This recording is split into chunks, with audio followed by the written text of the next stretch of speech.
In life, we encounter certain archetypes which create intangible benefits that perpetuate through everyone with whom they interact. Stephen Torres is one such being, a powerful connector that, driven by a desire to instill joy in those around him, has quietly drawn lines through cultures, intertwining some of the most brilliant minds in the hospitality industry and beyond.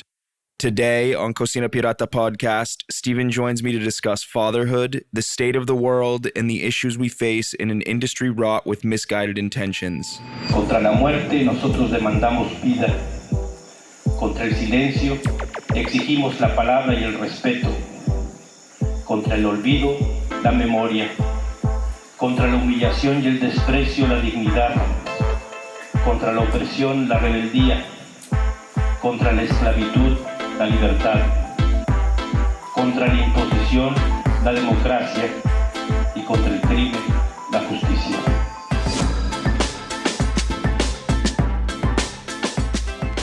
What's up, brother? How you doing? Good. Where are we? You're in New Orleans, correct? At the moment? I'm actually in Monroe, Louisiana right now, which is about 4.5 hours northwest of New Orleans. Is that where you're from? No, definitely not. What's going? I mean, I grew up in near Chicago. I've lived in New Orleans for the last roughly 6 years. I am moving in about a month or so to Maui. What? Yeah. Yeah. So I'm moving to Maui.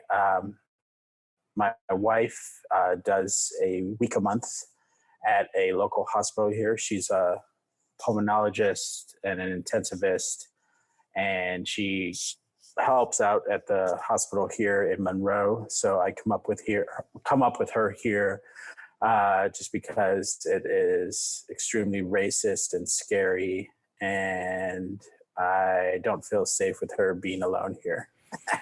Yeah, that's crazy, man. And what a job to have at the moment. No, I talked to you at I don't know if it was at the beginning of COVID, but you told me that she was working in that line of work and that she was like right in the guts of it. No, she's right there. Yeah, man. She was very, very early on. I mean, she was in the. I mean, obviously you're in Mexico, but like it's pretty. The literature is pretty well established now at this point that Mardi Gras was one of the first super spreader events of COVID. And my wife was in the ER and the ICU in New Orleans handling the first cases, like before there was like PPE and all of that sort of stuff. So she definitely got the brunt of a lot of that really, really bad part of what was happening in the world, in the pandemic. That's nuts, man. And did she get COVID? Did she get COVID? Did you get COVID? What's kind of crazy is she, I mean, we don't really know how it all worked out, but like she did not test positive for COVID until this past Thanksgiving. Holy shit. Yeah. So the whole way through, she never had any symptoms. And then the day after Thanksgiving, she couldn't taste or smell anything. And I was like, oh no, you're fine. Like, I'm sure you're fine. Like we haven't gotten it at this point. Like, I think you're good. And then, the next day she was supposed to work in the ER. And at like 6, and her mother was with us, and like 6 a.m. we went. She was supposed to start her shift at 7 a.m. and then 6 a.m. we went and she tested positive, and it was like, oh, okay. And we were all gonna quarantine, and my son as well. And then he tested positive, but her mom and I tested negative. So I don't know if we were immune or we just, they say that you're the most contagious. I think it's like 24 to 48 hours before you show symptoms. Yeah. So maybe we just, I don't know how it works out now, but it was crazy. Yeah, it's definitely no joke. It's crazy. Me and my wife both got it, and I did not have any. I had zero. Sorry, I had it really bad. And she was a little bit mellower than I was, and it took her like 2 or 3 days to show signs after I had gotten it. I thought it was dengue fever. My bones, my whole body ached. It was. But what I was saying is that I didn't get this symptom of loss of taste or smell at any time. I had it the whole time. I never lost it. So it's a fucking crazy thing, no? It's super crazy, man. And I think that I don't know. I mean, for me, I mean, I like, it was funny. I'll never forget when my wife tested positive. We were in her ER, and she told one of her ER, because she at that time she was working in the ER, and she told one of her ER partners, and because like I have been like, I'm not going to say that I've been the most safest, but I've definitely been like checking the oximeter, checking my temperature, like wearing my mask, washing my hands. Like, I mean, I've traveled and I've eaten at restaurants, but like, so I can't say that I was always the most safe, but I've definitely like made sure and checked, like, do I have symptoms and this and that? And my wife knows I'm a bit of a hypochondriac. Yeah. So she, like, the minute that she tested positive, and again, we're like assuming that like, okay, I have it now. She told her ER partner, she's like, can we get him some Valium? Because he's gonna be freaking out over the next 2 weeks. And I was just like, it's true. I am, for sure. Yeah. And I don't know, like over the next like 10 days, I just kept checking my stuff and doing all this. And I was like waiting, like, I mean, I was like smelling my armpits. I was like, doing everything I could to like, just check every possible symptom, and it never happened. And I just got the first shot in the vaccine a couple of days ago. So obviously very grateful for that. Yeah. And yeah. So I'm okay. I'm okay. And she's okay. My wife's okay. She I mean, it's weird. It took her about a month to get her sense of taste and smell back. It's insane to me. That's so crazy that that's a side effect of this thing. And your son is totally okay? No problems? Nothing. You just shook that thing off? Yeah. Thankfully, because he has a little bit of he's a little asthmatic. Okay.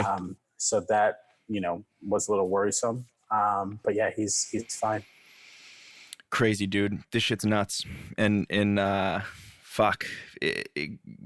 Crazy that a crazy important shift to happen, though. I really think it was crazy. It was unfortunate that so many people were affected by it, and that a lot of governments didn't do the best job handling it, and we probably could have been quicker. We probably could have been more prepared, but it woke a lot of people up, I think, to reality. And so I think if we gained anything, we gained some perspective, which is nice, no? I hope so, man. I mean, you're American, like, like the States with Trump and with everything that was going on here. Like, I don't know. I think that a lot of people are very, it's at least in the general public, it seems that a lot of people are kind of disappointed with Biden's first 100 days. Like, I don't know, they were expecting a miracle. I think when 2021 happened, people were expecting like COVID to be gone. Yeah. But like, I don't know. I do think that we are heading in the right direction. I think getting more people vaccinated obviously is super important. I miss Europe, I miss like going to places, that Americans are not allowed into right now. Yeah. And, I'm not going to, I don't mind wearing a mask. Like it's not that big a deal to me, but I don't know. I hope that, we're taking steps towards, we're taking steps in the right direction. And I think, especially here in the United States, that I think that there's more people who are for the cause than are not. Like, I don't know if you saw, but like, Texas just lifted their mask mandate, and Mississippi did, and obviously Florida and Georgia and all these other southern states already have done that. But I think that the population of the people, the smart people in America are really, really trying to take a step in the positive direction. Yeah, I mean, I hope that lifting. I mean, I think the very difficult part is that it should be something. For example, mandates with masks. Look, dude, I'm an anarchist. This is I don't really believe in government structure, and it's because I believe that people should be trusted to make the right decisions for themselves and for their community. And unfortunately, the United States hasn't really built its society to be independent in that manner. And I think that one of the problems that happened during COVID, or one of the reasons that these restrictions and that it spread so widely and that the restrictions were necessary, is because there's not a lot of people. Look, my dad, who lives in Florida, doesn't believe in it, and there's a lot, and he voted for Trump, and I know there's a lot of people who just don't believe in it. And it is real, and it doesn't look, I don't like wearing a mask either, but I do it when I go out, when I need to be in public and I have to wear it, I put it on. But you know what I did? I just didn't fucking go out as much. You know what I mean? Like that was my solution to the problem. It wasn't like I'm gonna go out and fucking start blasting off to people. I'm good taking a step back and chilling and not pushing. We traveled a little bit. When we traveled, we were very respectful. Well, you also had like a pregnant wife at home, right? Like you were just like, that's when you're like nesting, right? Basically. Yeah. Just like, a little bit. The unfortunate thing, man, was like, we're actually also going to be leaving Puerto Escondido as well. This is like an official announcement. This thing's going to come out and everybody's going to go wild. We've both got projects there that we're going to keep going. The nonprofit will keep going there. I'm opening up a plant-based taco concept that's going to keep going there. And she's got her hostel. But what happened during COVID in a lot of Mexico, actually, not just in Puerto Escondido, was a lot of people were making, for example, in the United States, more money than they were making when they were working, and they didn't have to work. And so we got flooded with a lot of people that wanted to live on the beach and party, and not so many people who were interested in Mexico and the culture and supporting the culture and bringing the culture up. Because as you know, Oaxaca is a very poor region of Mexico, and it's great that there's a lot of tourism, but that tourism has to benefit the people if the culture is to continue to exist. And on the coast, there's not infrastructure in place already for the locals to flourish. And so what happened was a lot of people from America, a lot of people from Canada and Europe came down, grounded themselves in, and opened, makeshift shacks that will support their life on the beach to party. And it's really overrun. So I was doing my best to prepare for having a kid, and yes, nesting a little bit, but also like weeding through what the fuck I'm going to do in, how much it had changed in 6 months. So it was packed. Puerto Escondido I can't even explain to you how there's you've been to Puerto Escondido, yeah? Yeah. Have you been? Yeah. So in La Punta is like a quarter of a mile stretch from where it the main street, from where it starts to where it ends. And before COVID, there was probably 25 restaurants on that strip. We counted right before we left. I think there's 52 restaurants now on a quarter mile strip in that little place, and no one's put infrastructure in. And it's all cheeseburgers, pizzas. So they're just like taking over places that were something before, and then going like just running away and like just paying the landlords or whoever owns it like $50, $100, whatever, something insane. I'm sure. Yeah, essentially that's what's happening. And just not put, like, for example, when I moved when I built Pirata in Puerto Escondido. The idea was to get the fuck away from the system first of all, and then this second thing was that if I'm going to go to a place like this and I'm going to build a restaurant, I'm going to put 100%. I put all of my money into it. I'm going to do. I'm going to build a proper kitchen, proper plumbing, proper electricity, a proper training program for my staff. All of the things that can benefit that community. And what's happening is they're just throwing, I think for a long time I was the only person to have a 3-compartment sink in that town.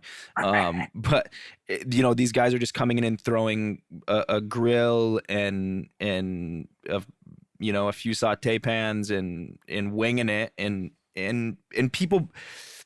The thing is, the community, the tourism there doesn't really want anything else. Like, they don't want to spend money because it's this generation who doesn't really have that much money, and they just want to live this quote unquote hippie lifestyle on the beach. They just want to drink 35 peso beers and eat 40 peso burgers. So for that reason, I'll continue doing my nonprofit work there to really build some infrastructure for the farms on the coast, and we'll keep plugging away and doing a little bit, but we just want to get out. We just want to get out and kind of check out the next chapter of life, and Baja seems to be screaming for me. So we're headed to the south there. Baja, west. Baja California, yeah. Todos Santos is where we're looking at landing right now. We're looking at land in that region. I really want to be in Cabo Pulmo, which is on the other side in the Sea of Cortez, but it's very remote, and so just to Sea of Cortez, that's like kind of by Sinaloa, right? Or yeah. Yeah, It's in the north. It's that little tip that comes off California. So it's right. It's south of Ensenada, and it's right. Todos Santos, for example, is an hour and a half north of Los Cabos San Lucas, and all that shit. But it's a Pueblo Mágico, so it's protected a little bit, and it's not as overrun. I think it's becoming hip now.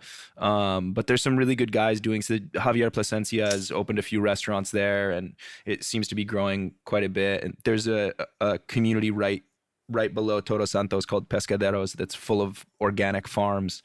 So it's a cool spot. It's cool to get away. What's going on in Hawaii? What's bringing you to Hawaii? Hawaii. My wife is from there, and we've kind of been looking to move from New Orleans over the last, since the middle of 2020, and her family. So some of her family is still there, and they did a really good job at COVID. Yeah. It's kind of, the complete opposite of the American South. But they did a really good job, and we wanted to be like, I kind of made this promise to myself, kind of in the middle of quarantine, that like when this was over, I really just wanted to like look at beautiful things from now on. Like,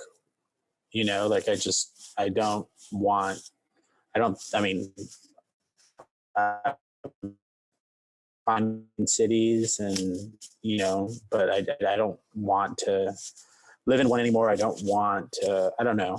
I want to see beautiful places, beautiful things, and again, like, I just want to be around people who like respect other people and wear masks, and like, it's, again, the South, which, you don't even need to see the news. Like, you're American, like, that these places are just like, anti-maskers and all this stuff like that. Like, I'm not into that. I'm not, like you were saying, like, you talk about anarchy, and like people can, be responsible for themselves, but like there has to be some sort of social contract, right? That like you take care.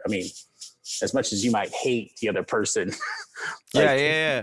There has to be some sort of a social responsibility to be like, okay, like I'm not purposely trying to get you sick, right? Like, yeah, 100%. And the South is riddled with people who were empowered. white people who are empowered by ownership of other human beings essentially is where that came from, and that's kind of where that freedom lies. And it's, I'm sure it's a crazy dichotomy, no, between, I mean, specifically in that region, it's like that was the epicenter, and it's stayed that way for a long time, and I'm sure a lot of that lives now. Yeah, it's, you know, it's funny. I was telling I was talking to one of my friends, and we were just talking about like slavery and racism and the Civil Rights Act and all of those things like that. And it just, you know, I mean, if it took, you know, 300 years to build whatever it, you know, the South slavery was, you know, it's going to take 300 years to take it down. And we're not even halfway there yet. You know, that's a like that's a really fucking cool perspective that I haven't thought about it that way, but I think you're right. No, it's true. You know, I mean, it's sad, but you know, I mean, as I mean, I think that since the George Floyd murder, and since Black Lives Matter started, you know, I think that, you know, a popular term is, you know, unlearn this, which is great. I'm super for it, and I think it's important, but it took a long time for people to learn this. So it's going to take a super duper long time for them to unlearn it. Yeah. You know? So yeah, I think it's an entire generation. No, there's an entire generation that needs to go essentially. And until that happens, I mean, I talked to my grandfather. My grandfather's super intelligent and one of the most incredible human beings, probably the most incredible human being that I know on the face of the earth. And he's 83 years old. In California in Vermont. I'm from Vermont originally. He lives in Florida now too. But we were talking about my dad, and he can't understand it. So there is people in the old generation that also didn't get it, but the large majority were part of a system that didn't work. And I don't think you can change some of those people. There's no changing my dad. My dad's not going to change. My dad will vote for Donald Trump in 2024. Everything that happened was a lie, and it was a challenge against Donald Trump. They were trying to call him out. So I mean, right. And so you're right. It will take a long time to unlearn, and I think there is some people that just can't unlearn that shit, and it's fucking wild, no? So that's the thing too, that like you know, I mean, there was 75 million people in the United States who voted for Donald Trump. Obviously, your dad is you know, it's. You know, it's one of those things that you just, I don't know.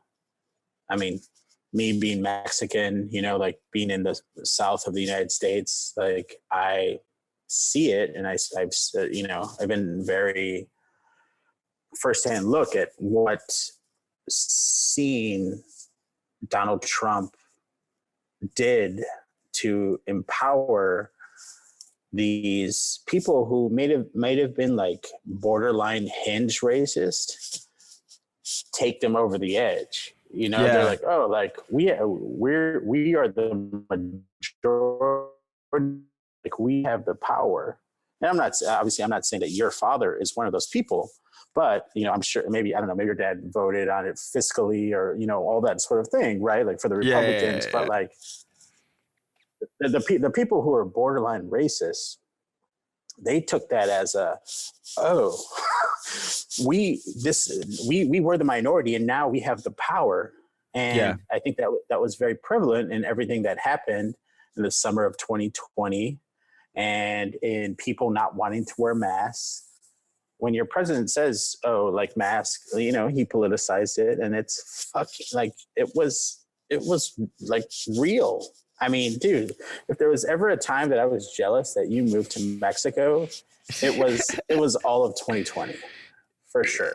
I can imagine. You know what I don't know that much about? What is I can't recall it off the top right now, but I saw you had written something. There is some Mexican heritage in your area, right? In Louisiana and in New Orleans, there was something. I think I saw you post something about specifically some in that area. Is there a lot of Mexican heritage there? Is there a lot of native Mexicans or second, third generation Mexicans or?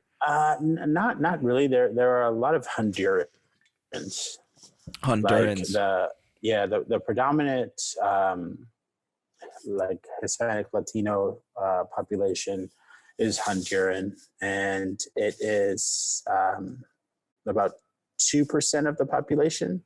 Okay. And I think that Mexican makes up like 1% of that 2%. Like it's something insane. Like there's just not a lot of Mexicans in Louisiana or in New Orleans in general. I can't really speak for the rest of Louisiana, but I don't think it's very prevalent. Is your mom Mexican? Your dad's Mexican? What side? It's funny. My mom raised me with my grandparents. I've never met my dad, but I did. Crazy. I did that. I can't remember which one I did now. I think I did Ancestry.com. It was either Ancestry or the 21 and 23andMe or whatever. Or was it 23, 21, whatever? I think it's 23. I don't know what number it is. I don't even understand what the fuck. It must have to do with genes. I'm sure. But I was for 50% northern Mexico, like Monterrey, and 29% Iberian Peninsula. And the rest was like a mix of Jewish and Great Britain. It's kind of amazing. But I mean, it tested back to like 1800 or something like that. So it's like, and I knew my family was from like, my family's from like Michoacan. Yeah. Your mom's family. Yeah. And I mean, I never met my dad, so that kind of all over the place. But yeah, I don't know. It's crazy how they can trace all that. And like, what's insane too is that like I personally like opted out of like the where people can connect with you sort of thing, and then I got a message from this woman who said she was my cousin, and I was like, get the fuck out. Like, I do not want, this is not how I'm going to meet someone from my father's family. Like I just like deleted the message. I was just like, that's no new friends, no new family. Exactly. No, right. Yeah. Totally. That's fucking crazy. There's a movie out right now on, I think it's a few years old, but it was on HBO, and I was just thumbing through documentaries, and it's about a dude who was in who had a fertility clinic, and he was dosing women whose husbands were sterile with his own semen and not saying anything. Oh my God. And then some woman, this is a thing like right now currently, and some woman was on this like 23andMe thing and tested, and all these people started hitting her up, like hundreds and they don't even know how many hundreds. Of this is true, or this is a true fucking story. True story. I forgot what it's called. I gotta look it up. But that shit's crazy, and you're right. It is crazy that they can pull it up, and I would be on the same page as you about not really giving a fuck about. Come on now, I don't want to meet you. Yeah. No, I'm not. That part of my life is over, Yeah. You need a dad who's never been there. It's just not. Yeah, I mean, I had the same. I mean, I had the same sentiment, or I have the same sentiment. Kind of, my dad left when I was from a very young age. I saw him about once or twice a year until I was about 13, and then he just disappeared with one of his wives, and I didn't talk to him again. Literally, like, no communication until I was 23. And I think that those are like, I think up until you're 13, and maybe like a little bit before that, you don't really realize the world yet. And then those teen years are like when you need a dad. Like before that, you kind of need a mom, and then you need a dad. And when the dad's not there, after, it's like a fucking weird uncle. Like I could give two shit. It is. Honestly, it is. It really, that's what it feels like to me. And so I feel, I mean, I'm sure that you have a much more extreme version of what I have, but like I mean, you I get mean, past it. Did yeah, you, do you yeah. find, do you, so one of the reasons why I was very, very happy that I was having a son was that I would be able to kind of reconnect those lines. Do you feel like with you're by the way, you're a fucking beautiful father, and I love seeing your posts, and I love seeing how you are with your son. Do you feel like that kind of sewed up that feeling for you, that like this is more important? This is, I don't need the past when I've got this future. I mean, that's a great, really like intense question. I hope it wasn't too intense. No, it's good. I think that people who grew up with fathers, I think they go like they go two ways. Like they're either like the most amazing father, or they're probably the way their father was, like absentee or horrible or whatever. I don't think that there's like someone who grew up with a father. I don't think there's any middle ground in how they could be a father. Yeah.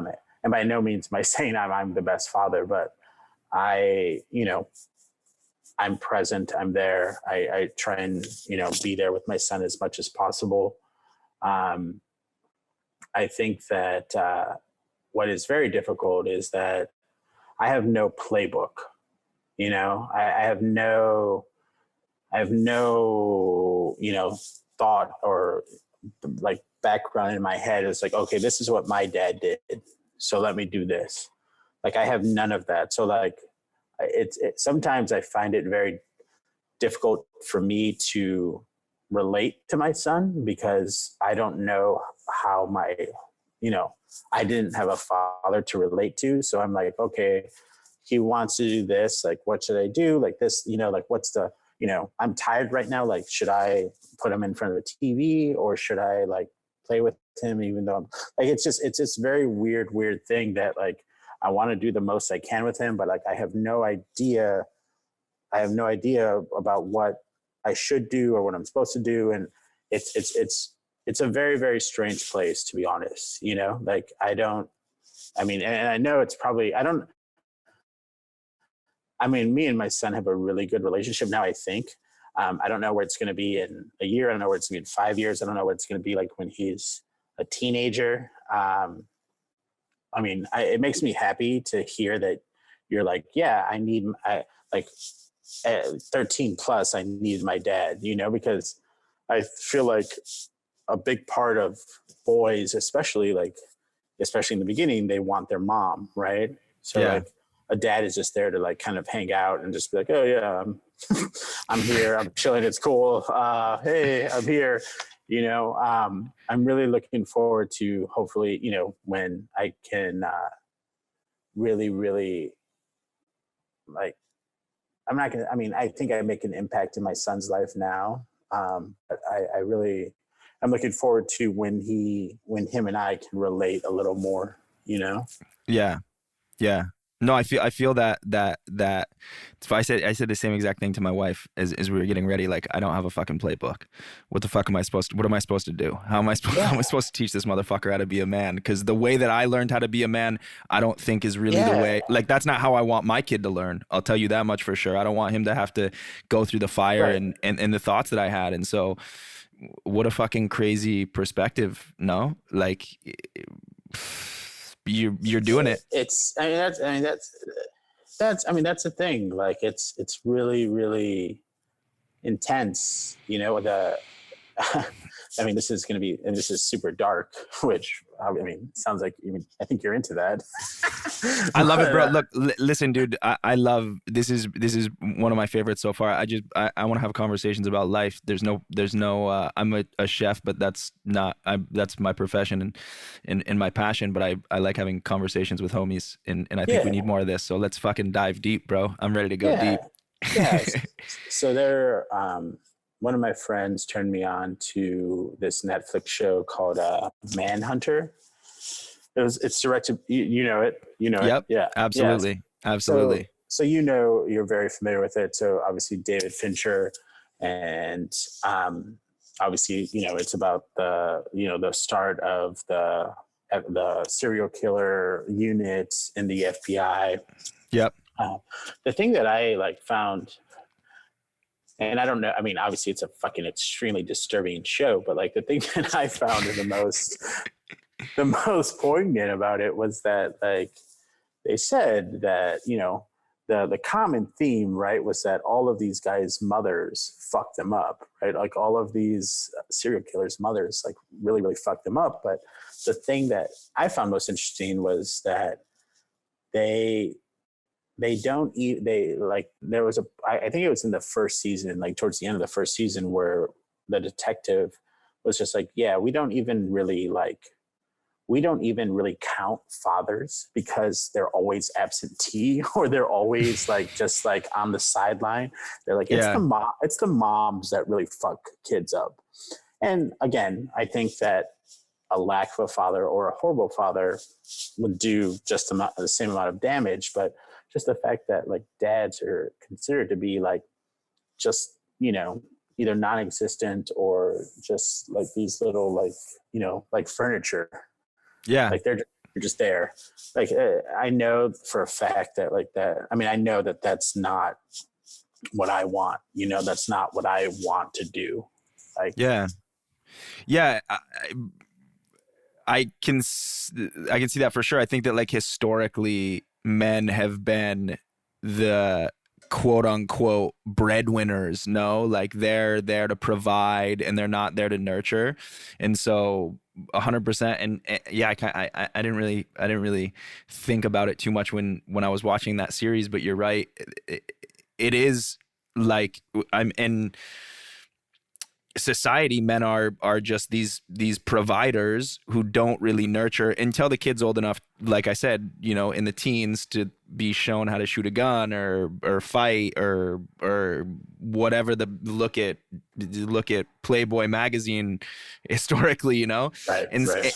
and for me, I'm the same way. I want to be a nurturer, and I think we need to change. I think that generationally, and one of the things we're talking about society changing from COVID. It's another thing that I hope changes is just all families being more present together, and specifically fathers, because it's almost, for fathers, it's almost okay. It's almost excusable that it's just accepted. Maybe this dude's going to leave. Maybe he's going to be a fucking asshole, but he's a dude. He's a dad. It doesn't really matter. And then the mom is responsible. And yes, if the mom's fucking crazy, shit can go off the wire. Shit can go off the wire, Right. I mean, I think that I don't know. I mean, I cooked for a while. I was definitely I never ran my own kitchen. But I worked in restaurants for a long time. And I think that, someone who's a chef and someone who's working in a restaurant, I mean, you could say it for a lot of hospitality based. I mean, I think my wife is my wife is a hospitable person. She's a doctor. She takes care of people. Anyone who's taking care of someone else, there is that and well, I'm talking from a male perspective, but you want to nurture. Yeah.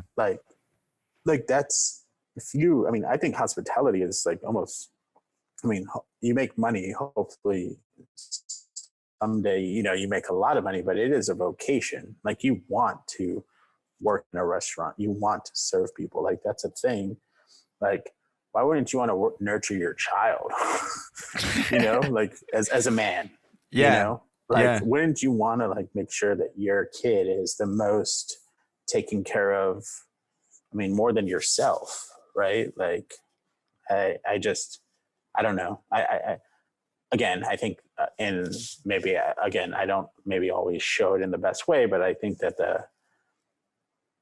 I stick with what I say I think that people who grew up with, and I wouldn't even say without a father, people who grew up without one parent or both parents or whatever, they either try and become the best parent or they become the worst parent, there's no middle ground. Yeah. How old are you? I'm 36. Yeah. So I'm 35. And I think that our generation was the shittiest parent generation, because for some reason, like I don't know if your family's the same way, but like my grandparents stayed together through, I mean, just every fucking torrential tropical storm of a fight that you could possibly imagine, and realized that they had to work through their problems if they were meant to stay together. And it seems like everybody that I know that's my age, the vast majority of the people that are my age have a fractured family. And it seems like that generation was like, well, I can just get the fuck out of here. I can leave this behind and go do whatever I want to do. It seems like now we're getting into a place where there's a little bit more consciousness and people are waiting a little bit longer because that freedom came around. But I feel like our generation was the generation of the divorce, of the fractured family. Do you have that perspective? Do you have a lot of friends in the? It's funny. I mean, I think maybe it's because I grew up in a very like Hispanic and Black neighborhood, and where I grew up, it was a lot of single moms. Yeah. So we never saw divorces because a lot of people were never married. Yeah. Including my own mother, and my aunt and my uncle. So I don't know if I can really answer that. What I can't answer to the same effect that you're saying, but also kind of the same point. Like, yeah, there was a lot of single family homes, whether it was before marriage or after marriage. It was weird. Yeah. And I don't know. I mean, I don't know. I know for sure that the generation before us, like, they just stuck together. Yeah. And I mean, but also, like, I don't know if that's better or worse, right? Like families, parents fighting in front of their kids and all that stuff like that, like, and dads or moms cheating, and like the kids don't deserve that. I think a kid deserves, if they can, like both parents to be there and to love them. But I think that's worst case scenario. A kid does not deserve to like be around fighting and cheating and negativity. Like that is what creates people like Donald Trump. Like, yes. No, seriously. Like I said this a bunch. Like, I truly believe that most of the world's problems are created from bad parenting. Like, I agree. Like dad issues, mom issues. It all equates to like kids being fucked up. Yeah, and absolutely. Again, I don't like. I mean, so much shit can happen to kids, and it's so horrible. And as a dad, like, I just spend my life trying to protect my son. But it's hard. Yeah, parenting is hard, man. Parenting is like the hardest thing you'll ever do. It's hard as fuck. And the thing is, I think that you're right. Parenting is responsible in a big way. Some people look in to not be, which I'm sure is your stance too, to not be like overly harsh on or overly critical about people who are in. There's certain circumstances where it's very hard to be a good parent or 100%. If, for example, a single mother, it's very difficult to be a single mother. But the craziest thing to me, and this is something that I think that probably psychedelics have given me this perspective more than anything, is like, because you get dropped down to an egoless state and you kind of feel like a child again, is that when you're born, you're a perfect human being. And I've heard people talk about this. When you're born, you are a perfect human being because you have had no influence. And every single day, as you grow and as your consciousness is molded, less perfect.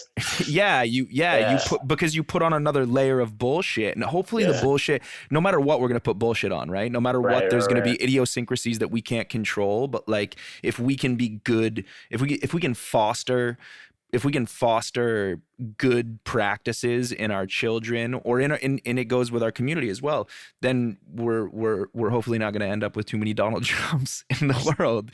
But you're absolutely right. I think, it has a lot to do with parenting. It is a beautiful thought, right? To like think that when you're born, you are perfect. Like, and it's like, you would like to think, right, that it's like the parent's responsibility to try and like keep that perfection. To like, I don't know. I look at my son sometimes and I don't know, like, I mean, that's also like I think a funny thing, right? Like, he's perfect to me now. Right. Yeah. And he, as he gets older and he does like dumbass shit, like that's the fucked up thing about being a parent, right? Like, you're always going to think your kid is perfect. Yeah. Regardless. And like, you're going to always defend them. And I mean, God forbid or whatever, I don't believe in God, but like, forbid them to like ever do something like super horrible or anything like that. Like, it's, I mean, I think that like, fuck God, like, parents are the most forgiving. Yeah. Parents will always forgive their children, for like the most. I feel like as long as they didn't do it to them, to their parents, they're like, yeah, right, you killed someone, okay, like, we're gonna figure out a way to like get you, at least I will be able to, or we're gonna figure out a way to get you out of this. Yeah. let's figure it out. I don't know. My son is perfect to me, and like, I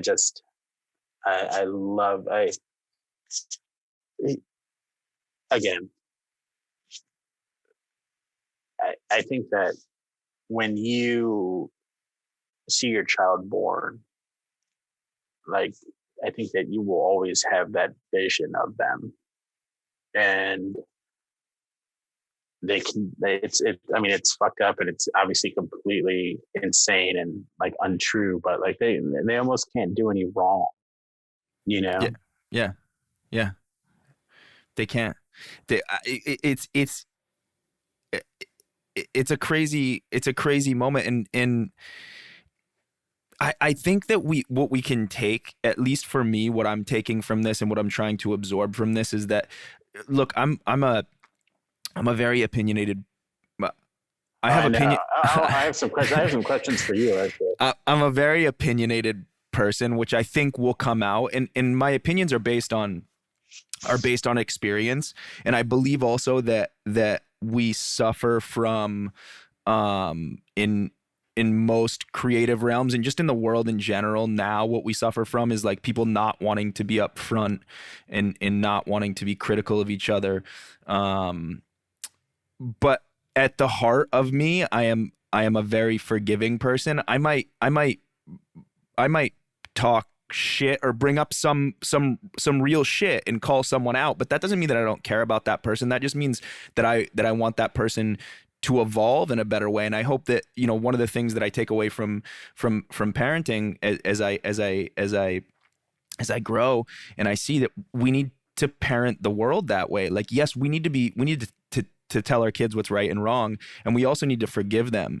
And I think that we need to do that with everybody in the world. Like, look, Donald Trump's a fucking idiot. Do I hate the dude? Nah, I don't really know the dude, and honestly, I don't think I would hate him. I would feel bad for him more than anything. And the same goes with a person who's racist and ill-informed. Clearly, they're unintelligent. I don't need to communicate with them, but I also don't need to hate them, and I also don't need to hold them over the fire because they killed somebody, or because they were a fucking drug addict, or because they robbed a bank, or any of those things. I think that that's one of the lessons of parenting, and what you're talking about too. It's like, your kid cannot do wrong. Well, the reality is, I think, as a species, humans can't. We're fucking animals, bro. And people are gonna do fucked up, weird shit, and a lot of it is triggered by our training, and a lot of it can be triggered chemically in our brain by things that have happened to us.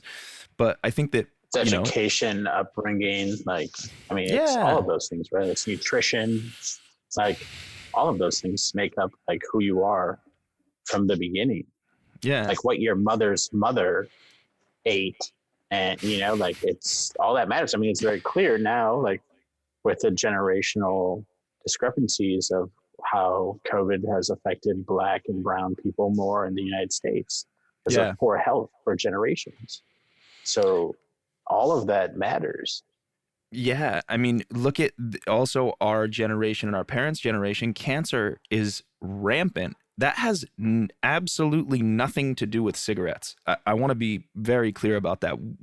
Especially in the United States, we eat I luckily was not raised on garbage, but the majority because I was raised in Vermont in a community that's connected to the land, but the majority of the United States is eating garbage, and there's people shoving that shit down their throat, and it's chemicals, and we seem to have to be okay with that. And so, yes, generational 100%. And then we also have to look at how that consumption of chemical garbage affects cognition and physical well-being, mental well-being go hand in hand. So yeah, there's a lot of shit, a lot of generational shit that needs to be sussed out, specifically in the United States, not just there, but pretty heavily there. Yeah. I mean, do you think you would ever move back here?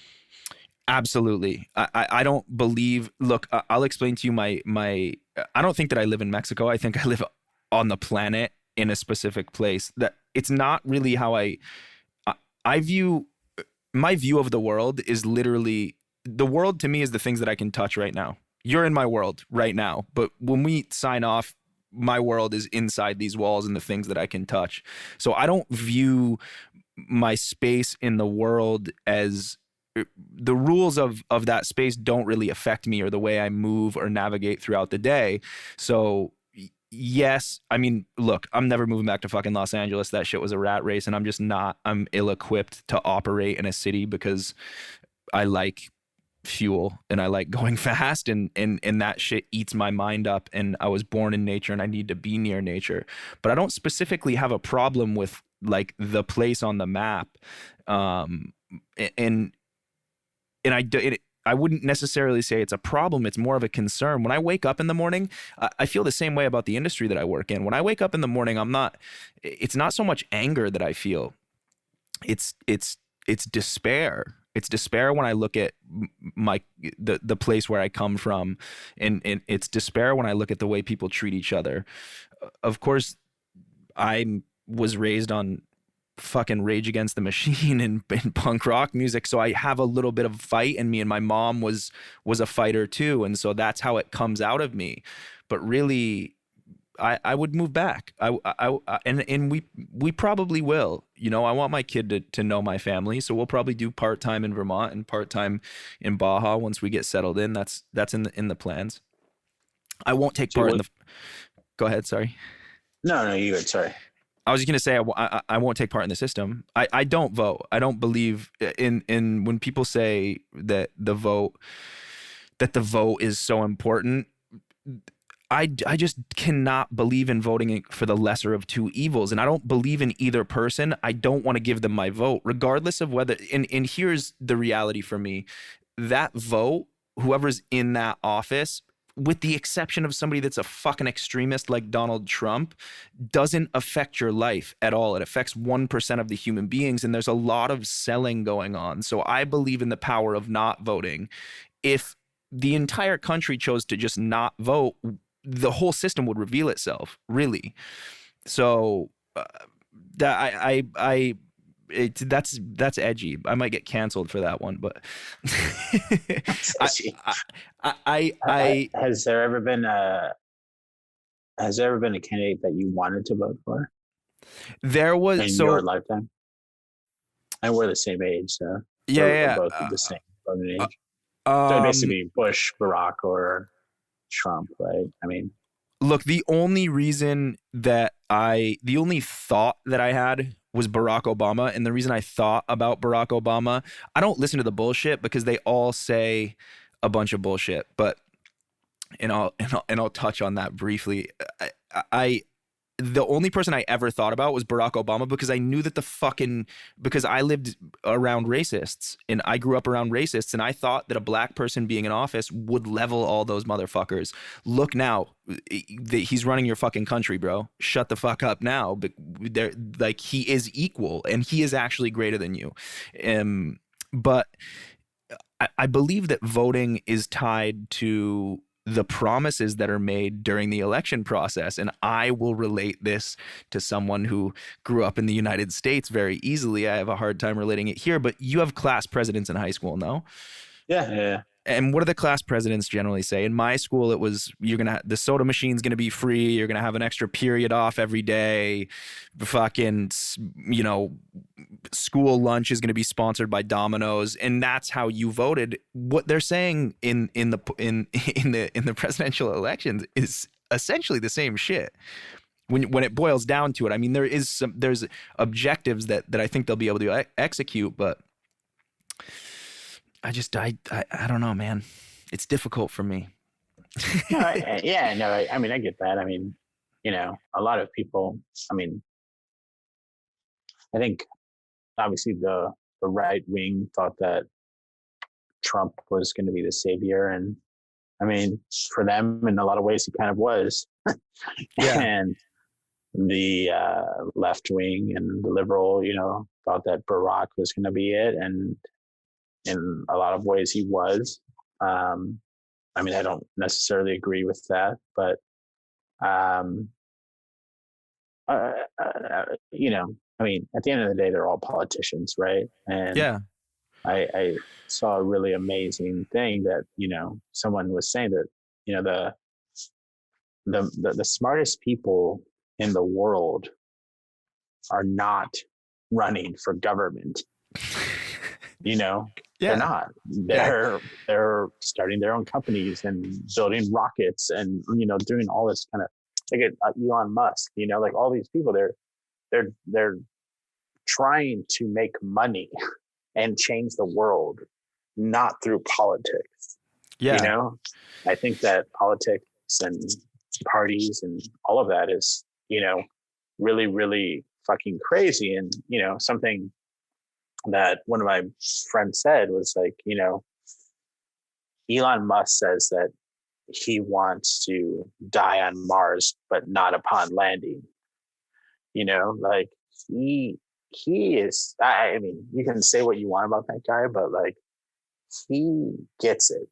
I think that the thing that none of Donald Trump especially, the Republican Party, especially Biden, like they're Biden a little bit more, but like what people should be talking about is climate change. Like this like Elon Musk is the motherfucker who is actually trying to do something and get people to Mars, because when the next couple 100 years, this planet is going to be it's not going to be a thing.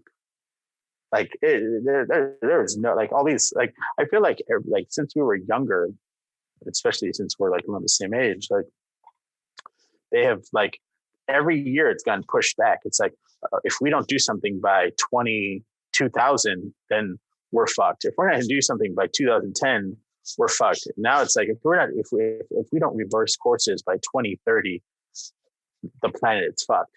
No, we're fucked. Like it's fucked. Like it's not. It's about, okay, how do we figure out some place else to go? It's not like, oh, okay, we're going to save here. It's horrible to say, but like, I don't think it's going to happen. I think we need people. This is why. So I think we need people like Elon Musk who will figure out what happens if we can't do it. But then we do need, like you're saying, I don't give a fuck about the election because I'm more concerned about what I can do in my local community to make sure that we can survive. And we look at, for example, carbon footprint as this problem that we can solve with a blanket cure. Like the light bulb's going to go off and all of a sudden everything's going to be better. We need to start working today. Each one of us needs to start working today. Our practices are so fucking important. And what we need to be fighting for is for the system. Look, there's even the focuses in the government and regulations are still bullshit. We're not addressing the problem. And we know that we can't get a government to change it. We need to start doing it locally, and we need to start paying attention locally. That's why I'm not so concerned with what's going on in the White House or what's going on in Washington, D.C., but more what's happening around me and how I can affect that. Well, it's think locally and act globally, right? I mean, I think that's really, I mean, that's the most important thing. Yeah, but the problem, I think that the problem people get caught up in is when they say think locally, act globally, they're really getting caught up thinking globally, and it's not the fault of human beings. At the moment, it's not. We have to choose to not pay attention to what the fuck is going on in Gaza. I know it sucks. I know it's difficult. There's people who can postulate about that, and there's people who can make change there and will do that with their power if they can. But what we need to do inside our local communities, and specifically the people who are shepherds of things like food, like hospitality, like nurses, who can make a fucking change locally and change people's mind. This is what we need to be more focused on. Think about how many people voted for president who don't know who their fucking mayor is, or their chief of police, or their senator. And those are the people that are really going to be making changes inside their community. Right. Even there. Yeah. Like even that, like, yeah. I mean, yeah. Senator, representative, like, yeah, totally. Councilman. Yeah. But attorney. I believe, we're in a fucking weird place. We're in a really fucking weird place. For me, food has become very weird. I struggle. I'm actually like struggling to write this piece right now about how I feel every day when I wake up in the morning about what the fuck is going on in the food industry, because now there's been this shift where, if you buy a few pieces of product from a local farm, you're a sustainable business. And there's not a lot of accountability. We got into a lot of patting each other on the back and not really focusing on what was necessary. And really, I think that people miss the point, especially chefs. Especially chefs who are in power these days, miss the point that their actions are so viewed right now that everything they do controls the way people or influences the way people consume. And we need a drastic change in leadership, and we need to hold people accountable when they're in places of leadership, not just presidents, but everybody who has a fucking place of power. We need to be able to call those people out and hold them accountable. And when we start looking at our community more, I think that we'll be able to rifle through that a little bit smoother. Hopefully, I don't know. I'll say that I wanted to bring this up with you, and I mean, glad you brought it up, but I don't, I mean, and stop me if I'm wrong, I don't think that what your point was, or not just now, but I'm referencing something from actually pre-COVID. I don't think your point was to degrade Pujol, and my statement for moving forward is not to degrade Pujol. I like Pujol a lot. I like Enrique. I like his staff a lot. But if I had to say something kind of to your point, and I mean, to be completely honest with you, I hope that organizations like the 50 Best don't matter at COVID, because I think they were fucking stupid before. Yeah. But like I don't, I'm referring to them getting the sustainability award, and obviously I follow you and all this stuff, and I saw like your own personal backlash of like why are they getting the sustainability award? Like why, I don't think it was Pujol's fault. I mean, no, they accepted the award, obviously, which I think most people would. But I think that you should look at places, people like the 50 Best that are just completely superfluous and fucking retarded. Yeah. And they like, and I will say, like, I voted for the 50 Best for a few years, and it like, it was fine. I mean, it was what it was, but I'll give you like an actual example of why it was fucking retarded. I was in Melbourne for the awards. I guess, God, that was like 3 or 4 years ago. And I was amongst, I was at Loon Croissant, which is like one of the most like arguably probably get one of the best croissants outside of France. And I was with people who voted, and then a regional judge from, I will not mention, was there. And I was hey, like, yeah, like, I vote. It's good to meet you. And this person was like, you shouldn't tell people that. Don't ever tell people that. And I was like, okay, like, I don't really think it's that big of a deal, but sure, whatever you say. Like, I won't tell people that. And so that was in the spring of, I can't remember which year, but it was a spring. And later on that year, I was in Berlin, and that same regional chair was in Berlin at the same time. And I don't know if we got connected over friends or whatever, but they were literally bouncing around the like 5-star hotels in the city of Berlin, trying to get a free rate because they were the 50 best, like, not like chairperson for their region. And I was like, you guys are so full of shit. Yeah. Like, you guys are the most full of shit fucking people, like, ever. Like, I think it's proper to have anger for someone like you who is trying to do things the right way, but I don't think it should be directed at the people. No. Get awarded. It should be directed towards the organizations that award these bullshit awards. So I'm glad that you asked that question, because I'm sure, like, whoever the fuck you want to know one of the craziest things? I got a lot of fucking inbox DMs from chefs saying it's bullshit, who will never speak about this, and I just don't give a fuck. I'm doing my own thing, and I could give a fuck if I'm ever on any of those lists, to be honest. This was not directed at Puyol, and I don't blame them. I blame the system. Could they have declined the award and made a statement? Yes, probably, but they have an entire fucking staff who bleeds, who it probably feels good to accept that award for. So I understand taking it, right? I'm not saying that.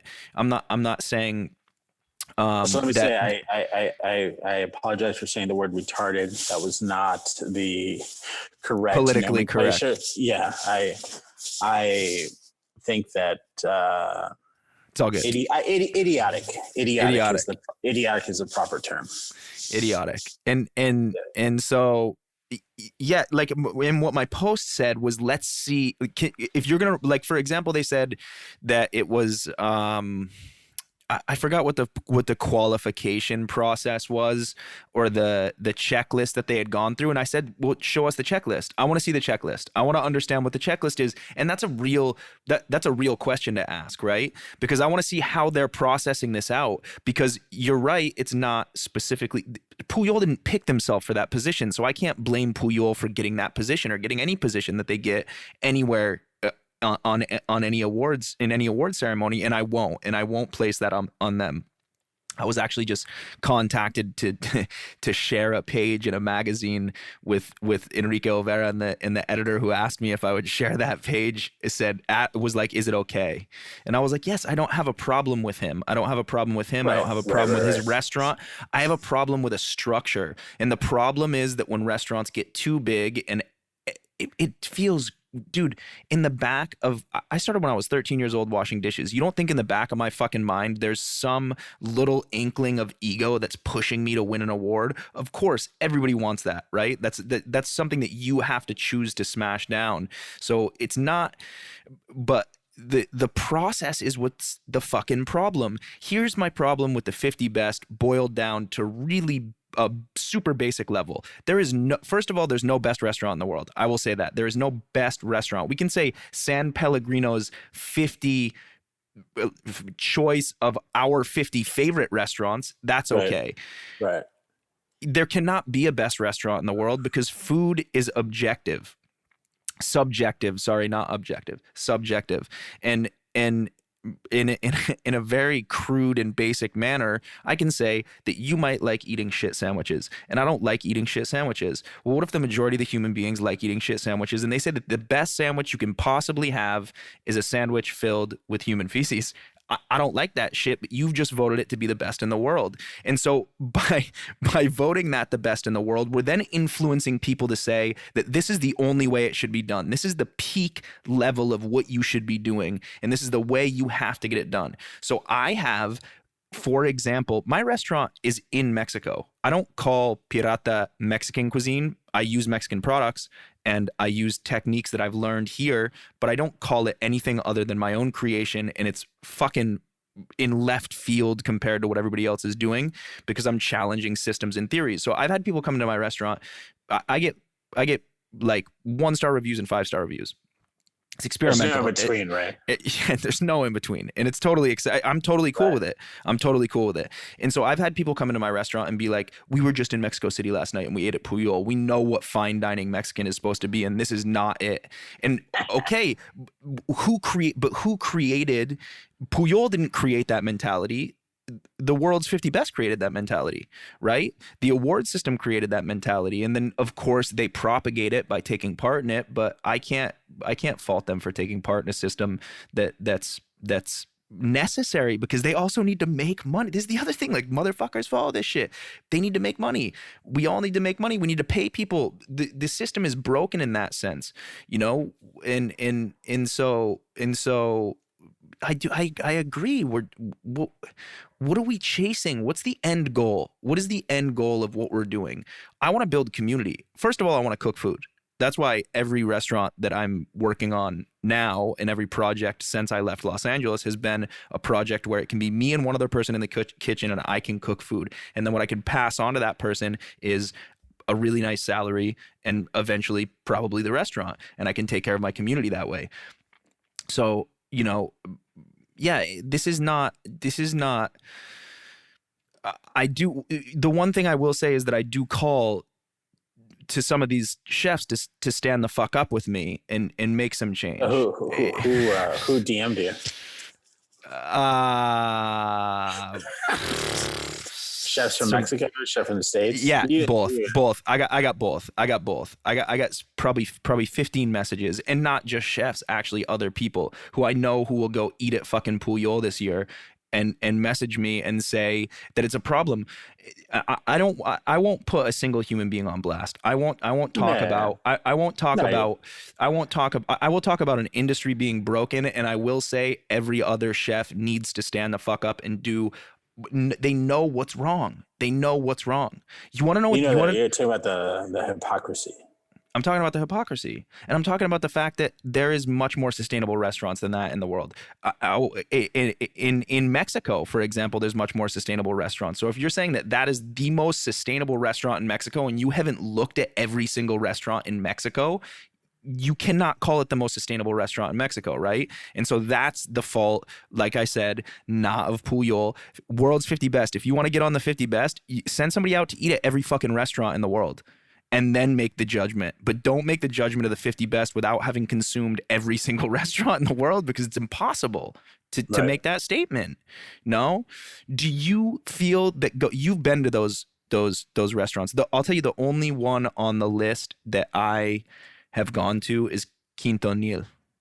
In the world, that's the only 50 best restaurant, because I was interested in modernist technique, and when I came in 2015, I said, fuck it, I'm gonna go. It's a super cheap tasting menu when you're living and working as a chef in Los Angeles, and I was interested, and so I slid into Quintonil. And but you slid into their DMs. I slid into their DMs. No, I actually just called and I was like, yo, can I get in? Happened to be a cancellation. But there's restaurants that I think that need to be there that are not. So me and my wife, before we were married, went to, and it was like a month before, or two or 3 months before they got number one in 2019, but we went to Mirzur. Okay. And it was cool. I enjoyed it. We both enjoyed it. But like you said, I mean, it's impossible to say a restaurant is the best in the world. If I had to name a restaurant that was best in the world for me, it would be Etxebarri. Where is that? And outside, it's in between Basque Country and Bilbao in Spain. Okay. Vitor, he chops his own wood, makes his own charcoal. Like, it's in the hills. Like, his brother is the gardener. He raises cows. It's this all female wait staff who is just like, they've been there for years. They're like one of the most incredible space. I mean, it's just one of the most incredible spaces, one of the most incredible areas of the world.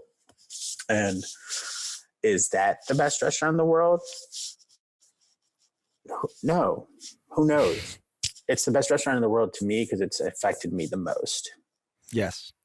Like, before COVID, I would try and go back there every year just to see how things have changed and see it in a different season. Like, I love that restaurant. I love Lyle's in London for lunch, because same thing as Etxebarri, they're trying to do something that is historical to that place. Like Lyle's is trying to cook British food using premier ingredients. Etxebarri is trying to grow things, cook things, like grilling, like all, that's what I respect. That's what I love.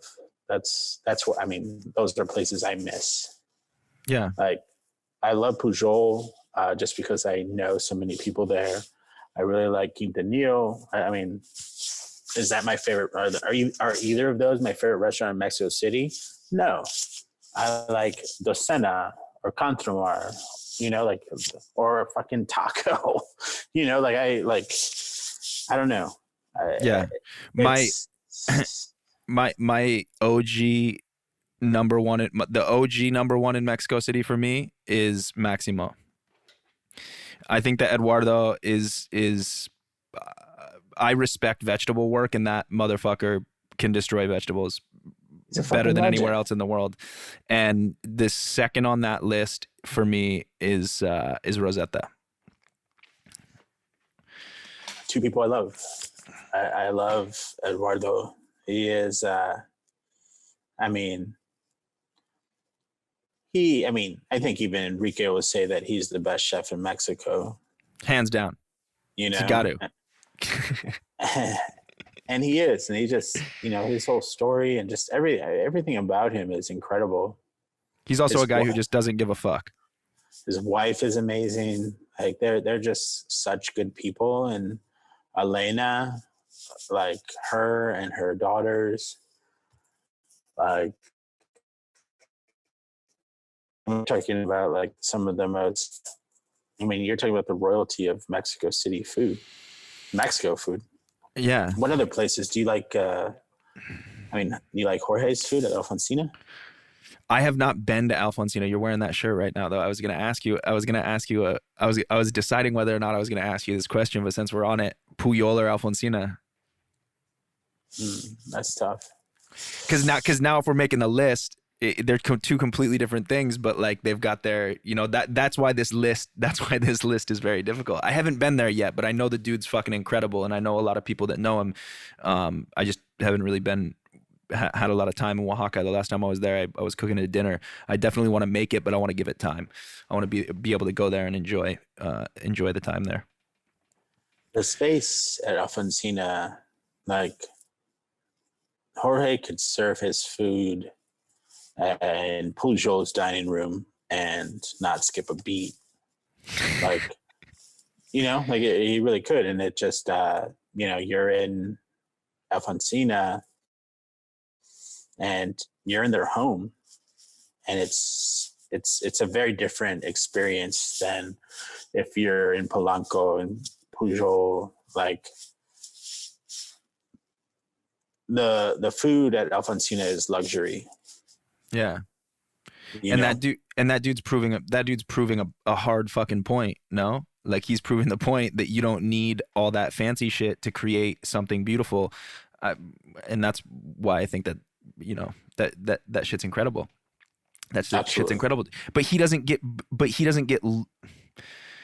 He does. He gets some good press. He gets a ton of press. He gets a ton of press. I just think that like people, I don't know if, for example, the 50 best is going to look at him and be able to compare him to Puyol and put him on the list, for example, regardless of whether or not the food. And you said something very interesting. Like when you go and eat somewhere, if you took the food and put it on a table in any other dining room and it would surpass or at least equal what was being served there, what are we scoring best on? Are we scoring best on taste or environment? And that's one of the most difficult things when it comes to and also what environment is more important. In someone's house serving you food is pretty fucking beautiful. No, is a $200 chair, or if we're talking about a 4,000 peso chair, what makes a restaurant the best? Or is it the what are we looking for? How are we going to judge this? How are we going to fucking judge the best restaurant? For me, and again, it's completely like singular, and it's really not measurable, but it's definitely not measurable in any sort of like typical standard, but I judge places off the way they make me feel. Like, yes. There's so much good food to be had. Like if I go to a restaurant, and unless like I love chicken wings, so sometimes I love Hooters, I love Buffalo Wild Wings, and I eat there a decent amount of times, and I completely understand that it's shitty food. It's shitty food, but I know what I'm getting, and it's consistent. But if I go to a restaurant and like I have a very big problem with eating shitty food that I don't already expect it to be shitty.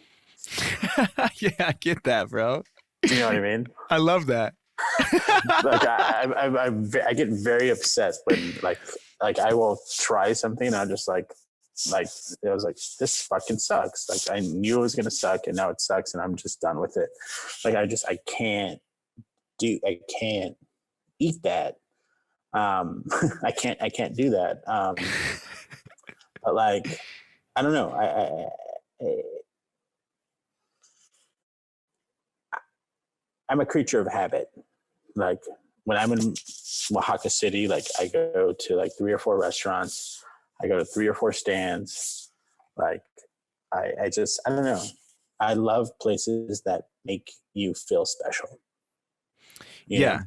Yeah, absolutely. And I'm 100% on board with you being a creature of habit. And I, like me, we're here in Veracruz. We eat at 3 places.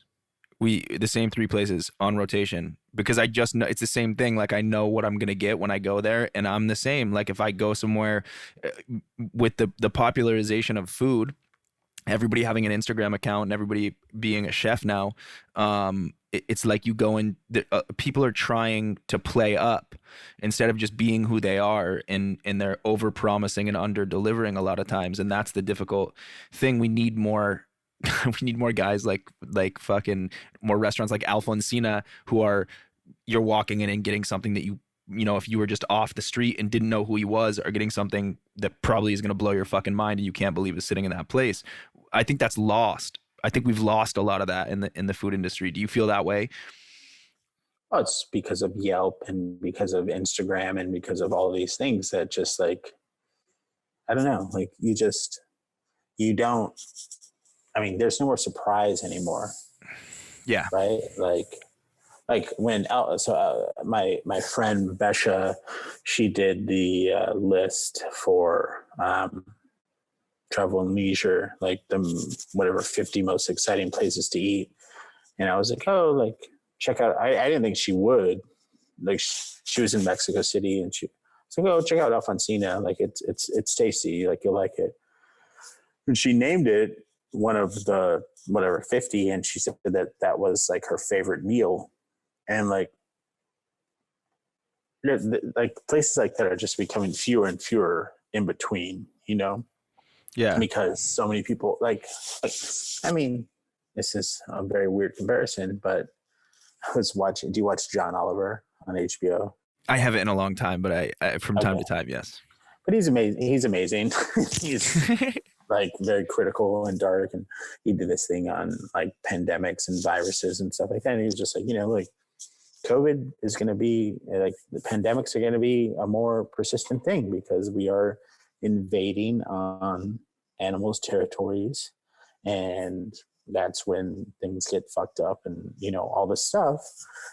And I mean, that's everything. Everything's going to get more diluted and fucked up. And, you know, like it's just, I don't know. It's going to get tougher and tougher and tougher, I think.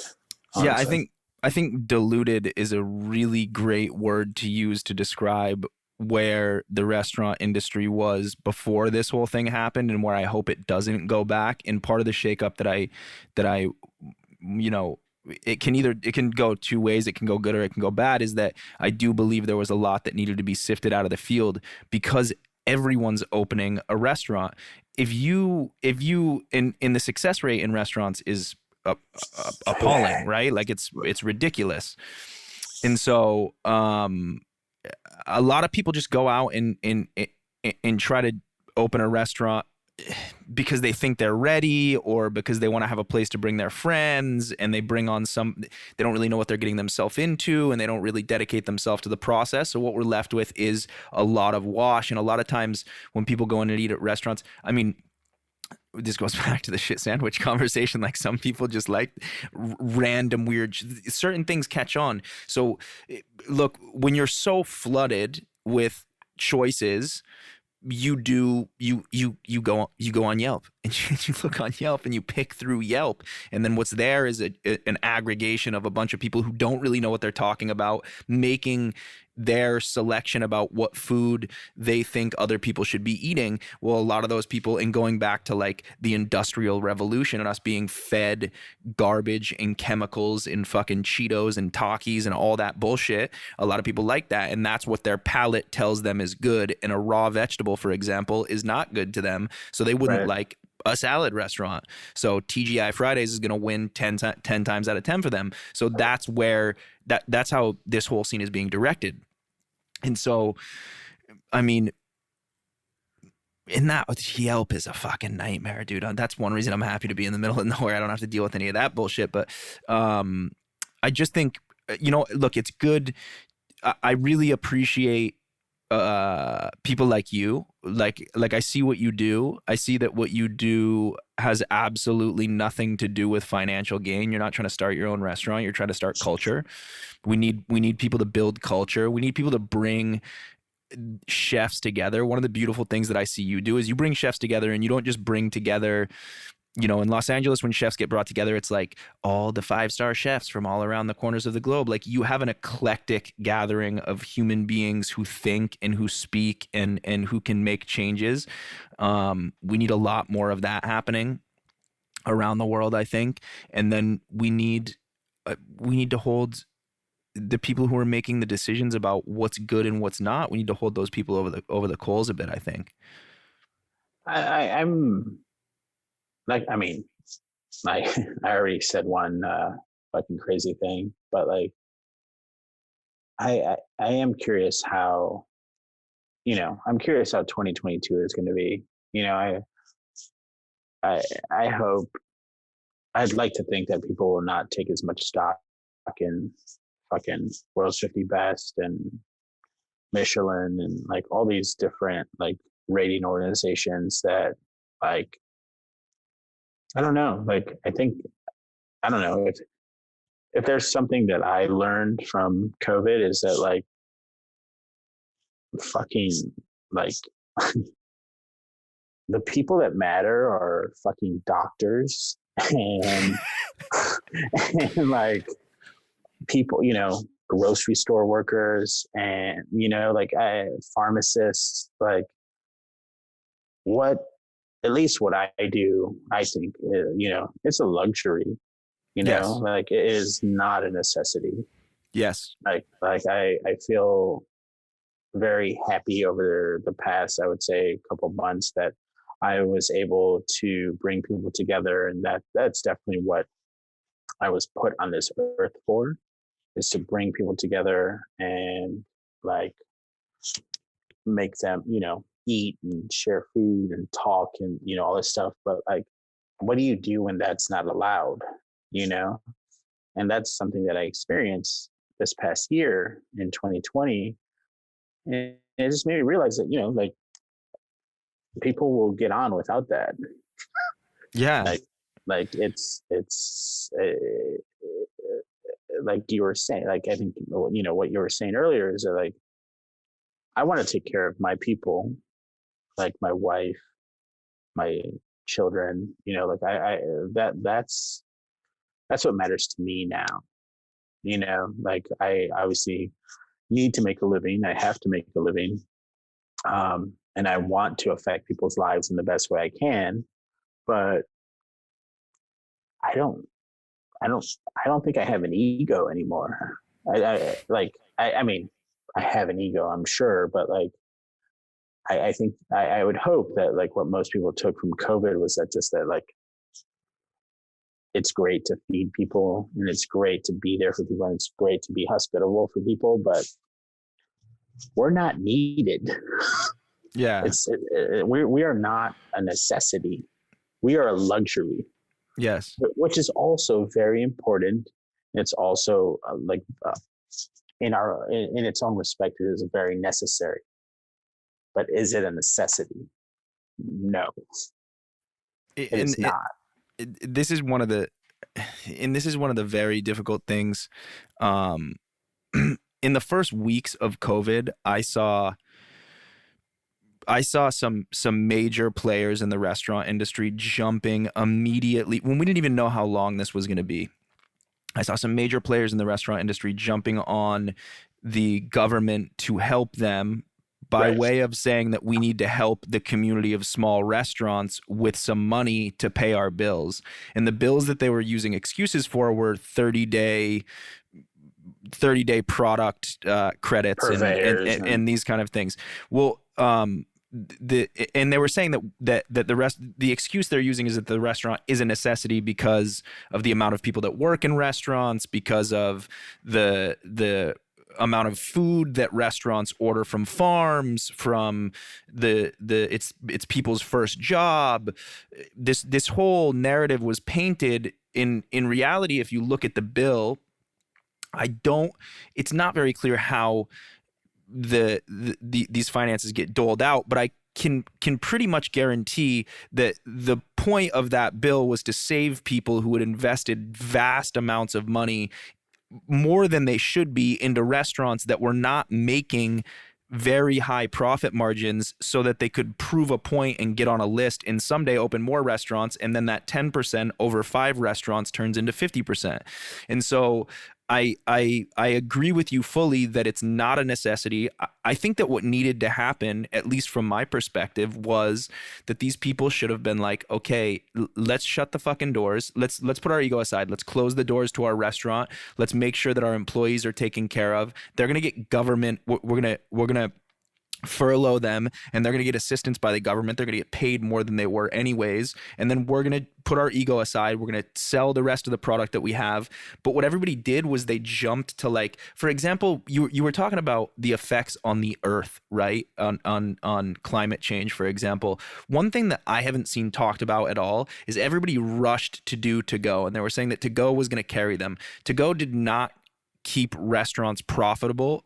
To go kept restaurants' names in the media feeds and the Instagram feeds, but what it did do is create a vast quantity of non-disposable food carrying items and trash that normally would not exist on the world. And so now we've got into a pollution issue in just to keep the dream alive. And so although I think it, like you said, it is a luxury. Going out to eat is a luxury. We didn't always go out to eat. We didn't always go out to eat. We didn't. Right. Like, this is not, this is new. This is very, very new in the history of the world. It wasn't in my grandfather's generation, the first job wasn't waiting tables. Very few people waited tables. And as a matter of fact, steel mill or something, right? Probably. Yeah, exactly. And so you wouldn't, and so I hope that there's some perspective gain, and I'm happy that you're painting that picture, and that's the cool thing about those events that you're doing. It's like, it's a supper club. It's a fucking supper club, bro. And that's how this shit started, and that's how this shit should go, I believe. I will say though, the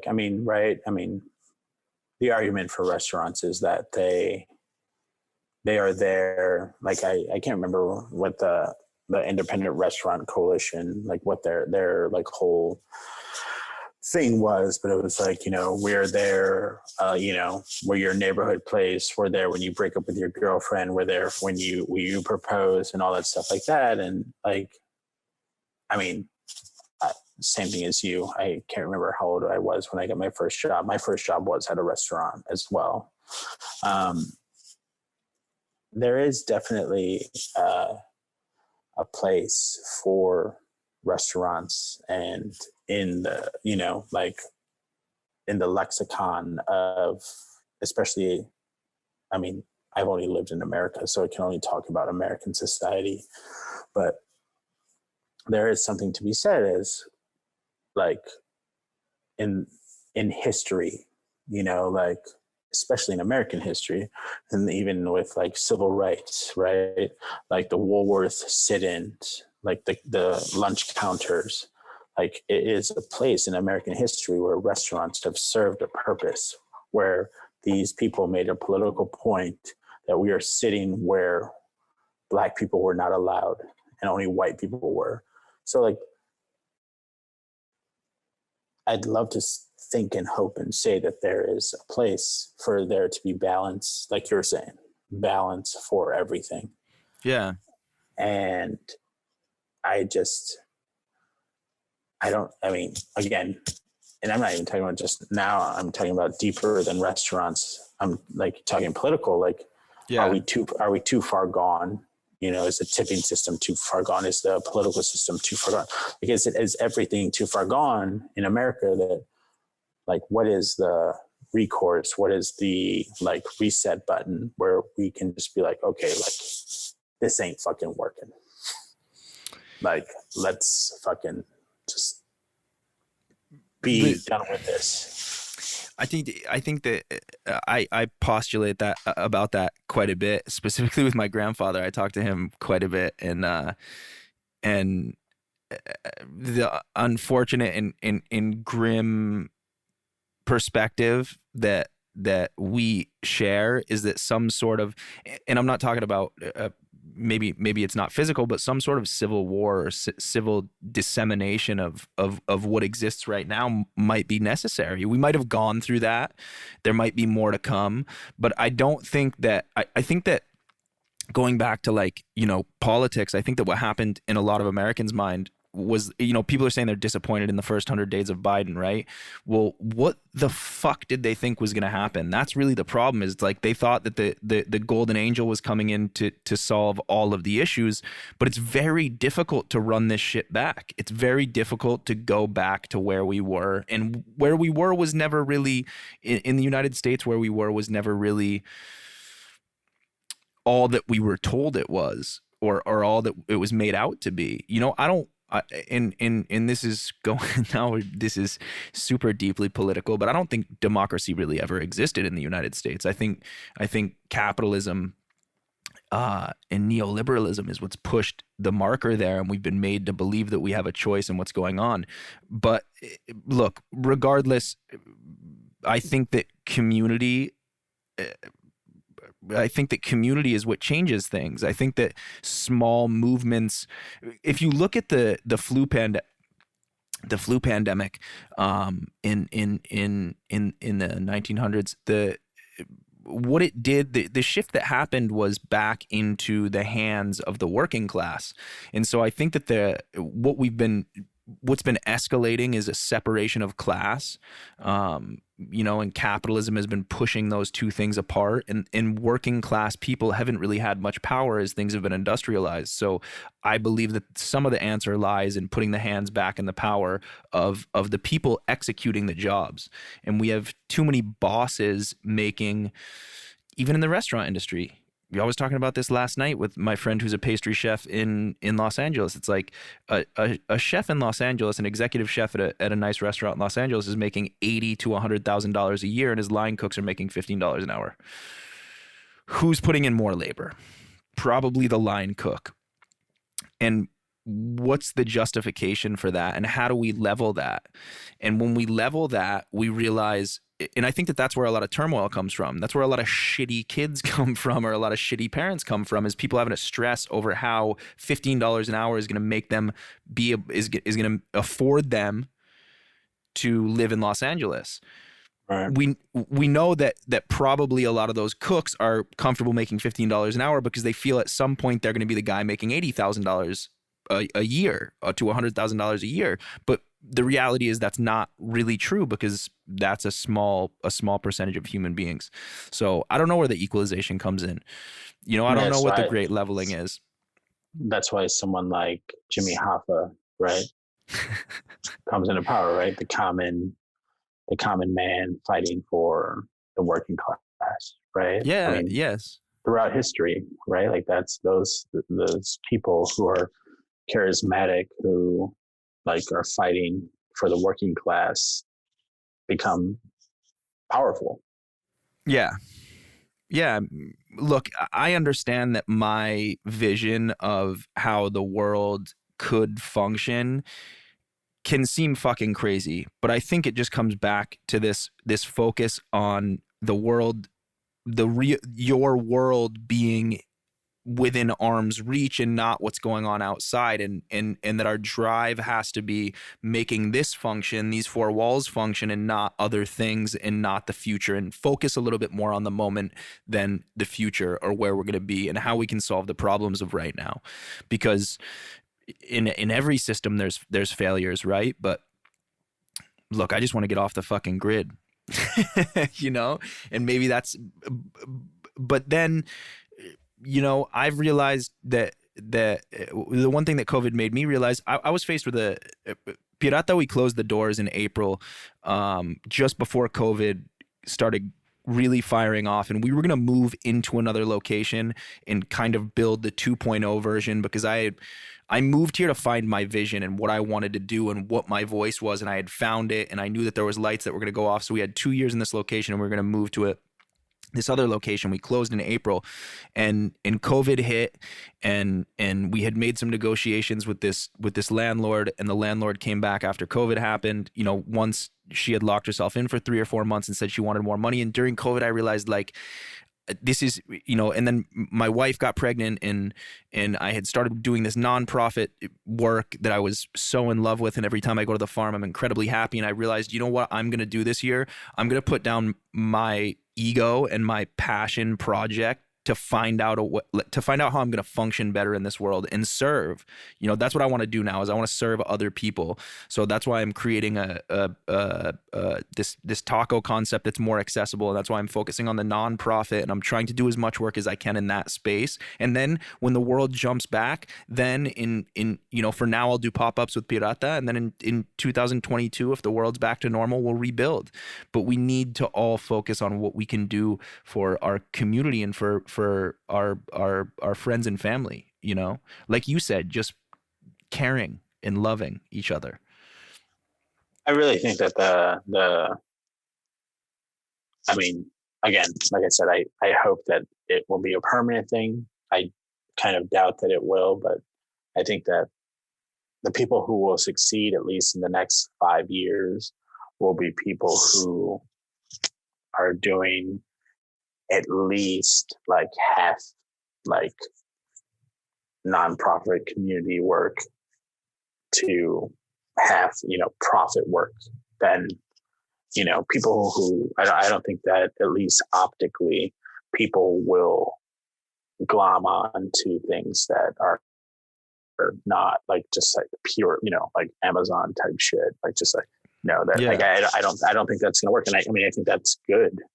I think that's the way it should be. And I hope that that's the way it continues to be, I'll tell you that I made a really good amount of money in Los Angeles. I was in that class that we were talking about in Los Angeles, and I tried as hard as I could to get the people that we're working with. At least I put in the hours. I worked 7 days a week, 60 hours, 14 to 16 hours a day, because I wanted to fill out that gap with work.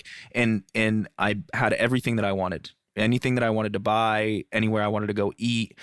I couldn't travel because I was fucking working too much, but I now don't have. I now share the majority of the time in Pirata. My staff was making more money than I was in reality, and I was but I'm fucking happy every single day. I'm happy, and I can eat, and I have a means of transportation, and I have a roof over my head, and I have I have all the shit that I need. And so this great realization happened to me where I can survive without excess, and actually I can survive better without excess. And so I think you're right. I think a lot of people are gonna start having that realization because they lived through it. No? You made a choice. You haven't like drank. You've been sober for a while, right? I was sober when I was in Los Angeles. I got sober. I was sober for 2 years, and then when I was opening my restaurant, when I was opening Pirata, we were building a wine list, and I had really fleshed through a lot of what I needed to flesh through inside my head and inside my being. And I started to I had gone to AA, and I was going through the practice of that. And what they tell you is it's a disease. It's the only disease in the world that can't be cured. And for somebody like me, I just didn't see that as a reality. I didn't think that something could beat me. And so I had a lot of experience with psychedelics before, and about 3 hours from Puerto Escondido, there's a town called San Jose del Pacifico, which I'm sure you know of, that's on the way from Oaxaca to Puerto Escondido. And during the peak season, right before we opened the restaurant, I went there on a mission to find myself, having been completely clear-headed. And I took a large dose of the teachers there and locked myself in a room and was fucking shattered for the first time in my life. That I've gone into psychedelic experiences with intention before, but never clean and like 100% clean. I did a diet of only raw vegetables and fruit for a month before. No caffeine, no tobacco, nothing, just and then the day of only water. And I shook myself to the fucking ground, and I came out of that experience understanding what my problem was and how to fix my problem. And my problem was that I had made myself an island through my work. This is one of the points that really changed my life and actually changed the direction of what Pirata was going to be, because Pirata originally was going to be my interpretation of Oaxacan cuisine. And this is kind of the realization I had is that I was living inside a box, and I was trying to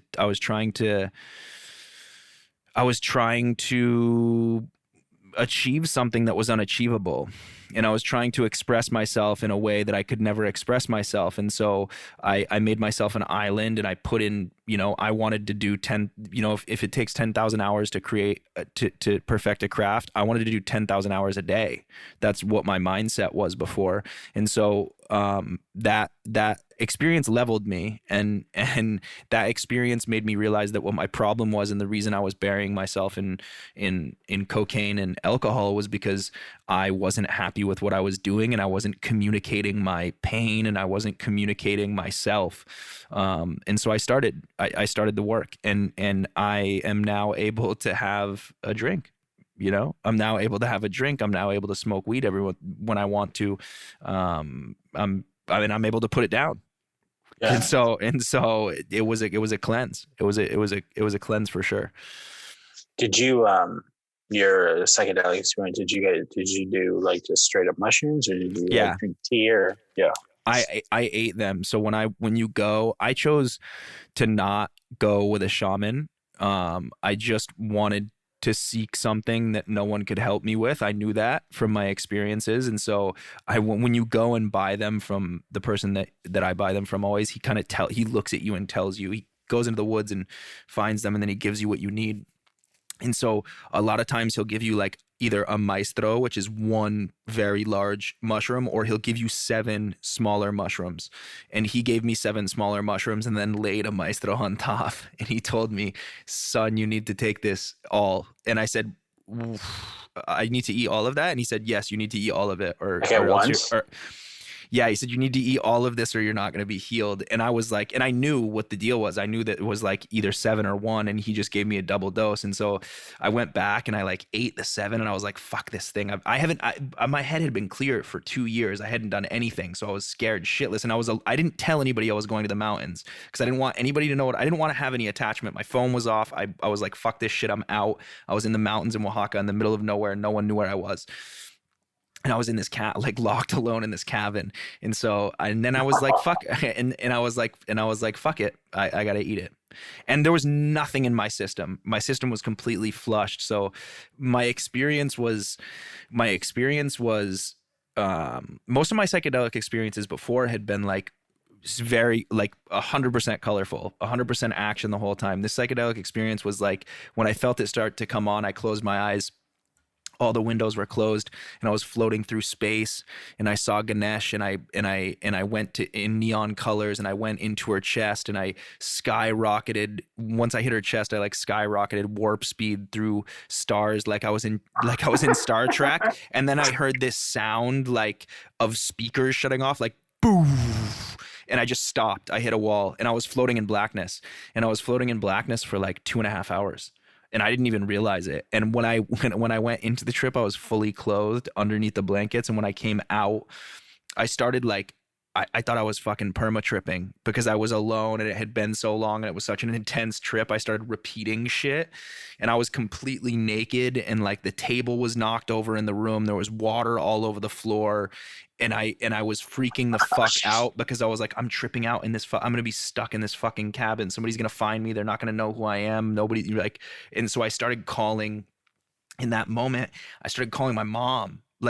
I started calling mom, help, like not calling on my phone, but like screaming for my mom to come and hold me. And that was a fractured relationship in my life. That was a relationship that I hadn't nurtured. And so that was one of the things that I noticed. Like I had pushed my family away because of what had happened in my past. And that was one of the reasons that I buried myself in personal abuse for so long. And so once I had that breakthrough, I knew the work that had to get done. And so I started doing that work, and that shifted me. and I'll tell you what, you got to keep doing the work. And I go back every year to do the same thing now. Really? Yeah. Dude, that's amazing. I'm gonna, you'll get an email from me soon, but I'm putting something together. There's this really beautiful place there just to go get away. I want to bring some homies there who are in the industry, and just have like there's a beautiful place called Terraza de la Tierra, and it's all solar powered, and they've got vegetable garden there. It's all vegetarian food. It's off the grid completely, and I'm gonna put together a little gathering of people. So you'll get an email from me, and we'll go together, and we'll bring our sons. Yeah, dude, I'd love that, dude. Please invite me for sure. Have you? This is so great, man. Thank you so much for. Yeah. Sorry. Have you been to San Jose? I've driven through it, all right, but I haven't like stopped and truly enjoyed and partaken in the festivities. Good. We'll get it.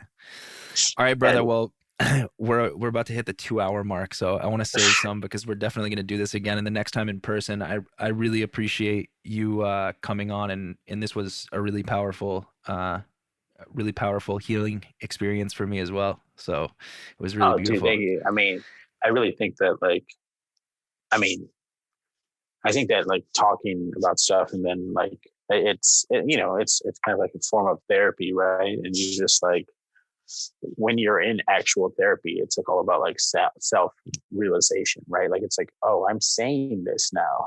It's like I'm saying this, and then like it makes you realize it, and you're like, oh shit, like okay, yeah, that's how I felt. Like that's what Yeah. So thank you. Thank you for making me. I mean, every time you talk about like the stuff we talked about, I think you heal a little bit more, and it makes it a little easier to talk about. For sure. And I appreciate you, and it's good. And I appreciate you being willing to be a leader and not really giving a fuck and having these kind of conversations. And I really I'm very genuine about appreciating what you're doing for this industry without really being vested that much in this industry. I think that what you're putting together is beautiful, and your love for what this is, and now explaining to me how important it is to you to have those experiences. It's really incredible. And I hope that you will continue doing these things because they're important. You bring people together. I'm gonna try, man. So, real quick before we sign off, what's coming up? Do you got anything coming up? Is Criollo gonna be launching? What's going on with that project? Yeah, it's gonna be launching in the next month or two, and then we're hoping to launch an RTD in the next couple months after that, and. I mean, launching a couple other like really cool things that hopefully we can talk about soon. But yeah, I mean, you'll know. I'm very excited. I'm going to Oaxaca next week. Sick. So are you gonna come? If you're there, come down, man. We're gonna be driving back from Veracruz next Thursday to Puerto Escondido. So I don't know if you've got time to come to zip down to the coast, but if you do, you've got a place to stay. We're going around because we got we're going around because we got the kid. It's a wild road if you go through Oaxaca. Wait, do you go? Which way do you go? There's like a it kind of goes around to Salina Cruz, like around to Salina Cruz through Chiapas and down. So we don't touch through Oaxaca, but if you are able to come to the coast, you've got a place to stay always, brother. And if not, we are going to be driving up to Vermont in mid to late July, and I plan on coming through. If you're still in New Orleans, I plan on coming through and saying what's up. Yeah. We're gonna drive from Oaxaca to because holy shit. Yeah, because we're moving to Baja, and we're gonna stop in Baja and check out land and all that shit, and then we're gonna go up to Vermont and spend 2 months up there with my family and just make a mish. We're putting a fucking tent on the Jeep and taking this baby on the road. How old is your baby now? 2 months? Not even a month. It'll be a month this Saturday, so it's gonna be like 6 months old when we go on this journey. 5 months old. What name? Like, wait, what, like, what's the birth date? 13th 13th of February, Dude, day before stop Valentine's it. Day. Yeah. That's my birthday. Shut the fuck up, dude. Yeah. No way. That's Yeah. incredible. That's so crazy. Wow. We got to It's a good spend. birthday. That's like deep in Aquarius. Like it's gonna be deep. It's gonna be fucking. Well, I'm Yeah. happy to see what that birthday brings, brother. Because you're a beautiful person, and I hope he will be as beautiful as you. All right, I can't wait to meet him. All right, brother. Hang out like 2 seconds. I'm gonna clip this off. But once again, really beautiful spending time. I'm gonna put all your links in the show notes, and let's do this again soon. Hopefully in person next time. Absolutely.